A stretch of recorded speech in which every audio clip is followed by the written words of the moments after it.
ابے سور کے بچے، خنزیر کی اولاد، تیرا پالا ایسے شخص سے پڑا جو ہر طرح کی زبان بولنا جانتا، اور سب کو معلوم ہے کہ میں سخت زبان ہوں اور اللہ و رسول کے دشمنوں کو میں گالیاں بھی دیتا ہوں۔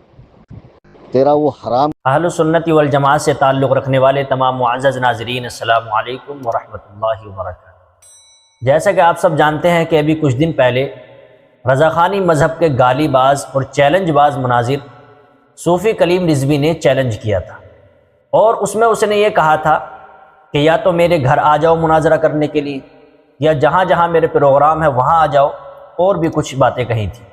تو اس گالی باز مناظر کے چیلنج کو مناظر اسلام حضرت مولانا عبدالاحد قاسمی دامت برکاتہم العالیہ نے قبول کر لیا، اور کہا کہ ہم تیرے گھر آ کر کے تیرے گھر میں مناظرہ کرنے کے لیے تیار ہیں۔ حضرت نے کچھ شرائط لگائیں کہ آپ ان شرطوں کو پورا کر دیں، اور ان شرطوں کے پورا کرنے کے بعد ہم آپ کے گھر مناظرہ کرنے کے لیے آ جائیں گے۔ اس کے جواب میں چیلنج باز مناظر اور گالی باز مناظر جناب صوفی کلیم رضوی کو ہونا تو یہ چاہیے تھا کہ وہ ان کی اس کلپ کا جواب دیتے اور ان باتوں کا جواب دیتے کہ ہاں بھائی، ہم آپ کی ان شرطوں کو پورا کرتے ہیں اور ان شرطوں کو پورا کر کے جلد سے جلد مناظرہ کرتے ہیں اور بات آگے بڑھاتے ہیں۔ تو ہونا تو یہ چاہیے تھا کہ ان شرائط کو پورا کیا جاتا، لیکن یہ نہ کر کے جب اس کو پتہ چلا کہ حضرت مولانا عبدالاحد قاسمی دامت برکاتہم العالیہ نے چیلنج قبول کر لیا ہے، تو اب اس کے پاس بھاگنے کا کوئی راستہ نہیں تھا۔ اب اس نے ان کا جواب دینے کے بجائے اتنی گندی گندی گالیاں دی حضرت مولانا عبدالاحد قاسمی کے بارے میں بھی، اور علماء حق علماء دیوبند کو بھی اتنی غلیظ اور اتنی گھٹیا گھٹیا گالی اور باتیں کہی کہ ایک شریف آدمی ان کو سننا بھی پسند نہیں کرے گا۔ میں نہ چاہتے ہوئے بھی مختصر سی اس کی یہ آڈیو آپ کو سناتا ہوں، اور آپ اسی سے اندازہ لگا لیجئے گا کہ اس نے کتنی فحش اور کتنی غلیظ زبان کو استعمال کیا ہے۔ دیکھیے، آپ سنیے۔ دنیاوی تعلیم بھی حاصل کر، جاہل کہیں کے منحوس، اور کہتا ہم تمہارے گھر پہ کتنے آئیں اس کی کوئی گنتی نہیں ہے، تم صرف 5 رہنا، کیوں تیری ماں کا نکاح ہے، کہا کہ تیری بہن کا ولیمہ ہے، کہ سارے منحوس سڑے ہوئے بدبودار مکروہ تحریمی جتنے دیوبندی ہے، سارے منحوس شکل کے، جن کو دیکھ لو تو 3 وقت کا کھانا نصیب نہیں ہوتا، ایسے سوروں کو تو میرے گھر پہ لائیں گا رے؟ ہاں، اور میرے علاقے میں بھی تو دیوبندیوں کی مسجد ہے، دیوبندیوں کا مدرسہ ہے، پہنچا میری وائس، کسی دیوبندی کے ماں نے جنا ہو تو مجھے صرف انگلی لگا دے، کندھے سے اس کا ہاتھ کاٹوں گا، تو مجھے اس ٹائپ کا مولوی سمجھ رہا ہے؟ ہاں، الحمدللہ رضا کے شعر ہر اعتبار۔ اب آپ خود بتائیے کہ ان گالیوں کا کیا جواب ہو سکتا ہے، اور کیا کوئی شریف آدمی ان گالیوں کا جواب دے گا؟ بات مناظرہ کرنے کی چل رہی تھی، گالیاں دینے کی نہیں۔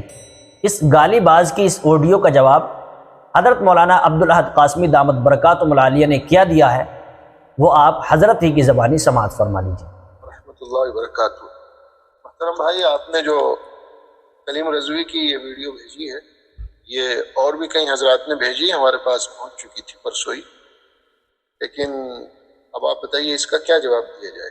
میں نے یہ سنی ہے، لیکن صرف 3-4 منٹ ہی سن سکا، اور اس سے آگے سننے کی میں جسارت نہیں کر سکا، کیونکہ گالی گلوچ، بے حیائی، بد تہذیبی، فحش، بدتمیزی، ننگا پن، پھوڑ پن، وہ ساری چیزیں اس ویڈیو میں ہیں۔ اب گالی گلوچ کو بندہ کیا سنے اور اس کا کیا جواب دے؟ گالی کا جواب کیا دیا جا سکتا ہے، آپ ہی بتائیں۔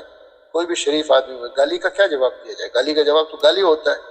تو یہاں گالیوں میں تو مناظرے کی بات نہیں ہو رہی کہ بھئی گالی زیادہ تو دے گا یا گالی ہم دیں گے۔ ہم تو الحمدللہ اپنے دین کی، اپنے شریعت کی اس تعلیمات پر گامزن ہیں، اس میں انسان کو شرافت اور حیا سکھائی گئی ہے۔ ہمارے نبی نے ارشاد فرمایا، لیس المؤمن بالطعان ولا اللعان ولا الفاحش ولا البذی، کہ ایک مومن نہ تو لعن طعن کرنے والا ہو سکتا ہے، نہ بے حیائی بکنے والا ہو سکتا ہے، نہ بد زبان ہو سکتا ہے۔ ہمارے نبی نے ارشاد فرمایا، ان اللہ لا يحب الفاحش المتفحش، اللہ رب العالمین بے حیا گو اور بد زبان کو بالکل بھی پسند نہیں فرماتے۔ ہمارا دین تو شرافت والا دین ہے، ہمارا دین تو اخلاق اور کردار والا دین ہے۔ کیا ہمارے دین کی یہ زبان ہے؟ کیا جناب نبی پاک صلی اللہ علیہ وسلم کی شریعت سے، آپ کی کردار سے، آپ کی سنت سے، آپ کے اخلاق سے ذرا بھی تعلق رکھنے والا، انسیت رکھنے والا اس طرح کی بھدی، اس طرح کی پھوڑ اور اس طرح کی گندی زبان استعمال کر سکتا ہے؟ یقیناً نہیں کر سکتا۔ اور پھر اس نے یہ زبان استعمال کر کے اپنے اوقات اور اپنی حقیقت دکھا دی.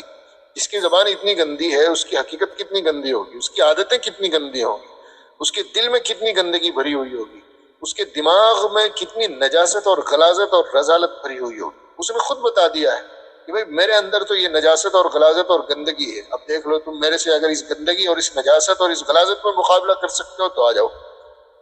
تو بھائی نجاست اور غلاظت اور گندگی اور بے حیائی میں مقابلہ کرنا ہے تو اس کے لیے تو گندے سے گندے آدمی کو ڈھونڈو جو تمہارے مقابلے کا ہو. ہم اس معاملے میں تمہارا مقابلہ نہیں کر سکتے، اس معاملے میں ہم اپنی شکست تسلیم کرتے ہیں. بالکل سیدھی صاف بات ہے.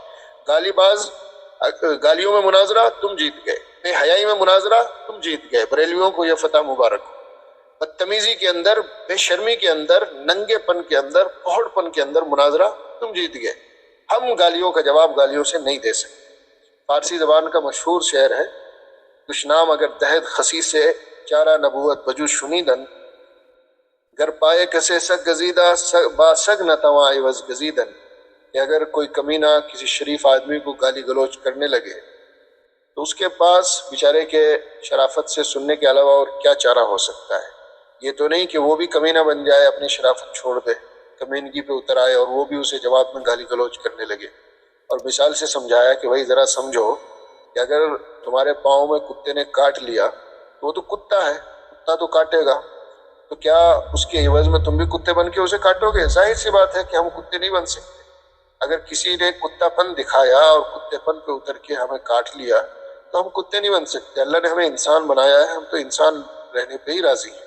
ہم تو اپنی اخلاق اور اپنی شرافت اور اپنی تہذیب کے ساتھ، جو تہذیب ہمیں جناب نبی پاک صلی اللہ علیہ وسلم کی سنت اور آپ کی سیرت اور آپ کے اخلاق اور آپ کی کردار اور آپ کی تعلیمات سے ملی ہے، ہم تو اسی تہذیب، اسی اخلاق، اسی کردار اور اسی نہج پر الحمدللہ راضی ہیں.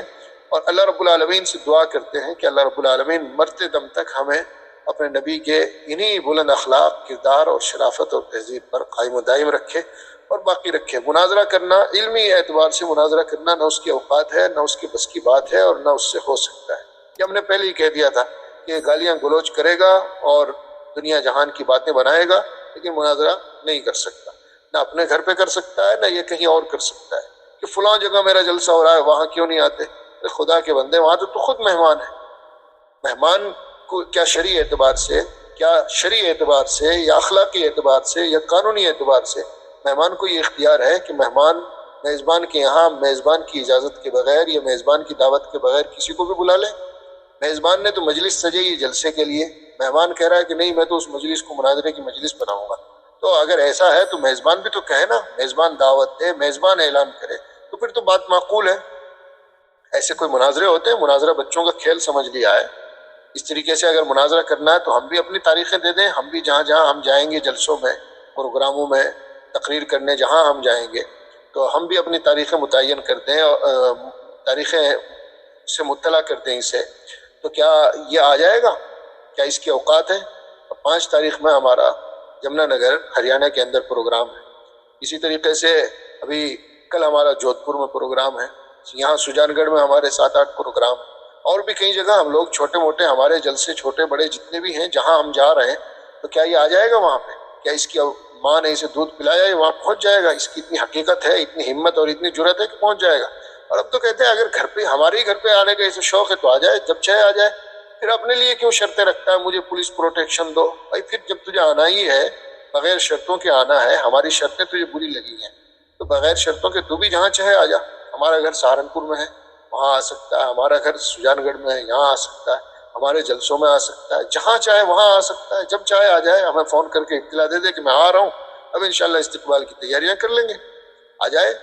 تو اس لیے ہم کہہ رہے ہیں کہ یہ ان لوگوں کے، یہ ٹوچے پوچے لوگ ہیں، ان کے بس کی بات نہیں ہے مناظرہ کرنا، علمی بات کرنا. یہ گالیاں دے سکتے ہیں، گندگیاں پھیلا سکتے ہیں. چھوڑ دیں انہیں ان کے حال پر. اللہ رب العالمین انہیں سمجھے گا، اور امید ہے کہ خود بریلوی حضرات بھی انہیں سمجھ گئے ہوں گے. الحمدللہ ہم لوگ میدان میں کام کر رہے ہیں. اللہ رب العالمین کے فضل سے اس طرح کے لوگوں سے بعض مرتبہ مجبوری میں الجھنا پڑ جاتا ہے. ورنہ میں اپنے شہر کے اعتبار سے بتاؤں، سجان گڑھ راجستھان میں جہاں میں رہ رہا ہوں، خود بریلوی حضرات جو ہیں ان سے ہمارے اچھے تعلق ہیں، اور وہ اخلاق والے لوگ ہیں، کردار والے لوگ ہیں. ہمارے ساتھ اٹھنا بیٹھنا ہے، ہمارے پیچھے نمازیں پڑھتے ہیں بریلوی حضرات.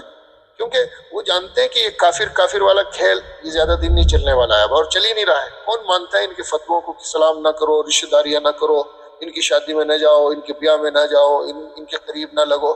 ہمارے مدرسے میں بغیر مبالغے کے کہتا ہوں، اور جو چاہے آ کے دیکھ سکتا ہے الحمدللہ، کہ ہمارے مدرسے کے اندر پورے احتیاط کے ساتھ کم از کم 150 بچے بریلوی حضرات کے پڑھ رہے ہیں۔ ہمارے پاس آتے ہیں، بیٹھتے ہیں، تعلقات ہیں، رابطے ضابطے ہیں۔ تو اس لیے اس جیسے ٹچے پچے لوگوں کی وجہ سے، اس جیسے حقیر لوگوں کی وجہ سے، بد زبان اور بے حیا لوگوں کی وجہ سے ہم اپنے مشن سے نہیں ہٹ سکتے۔ ہم دعا کرتے ہیں اللہ رب العالمین ہمیں اخلاق، کردار اور شرافت کی زندگی گزارنے کی توفیق عطا فرمائے۔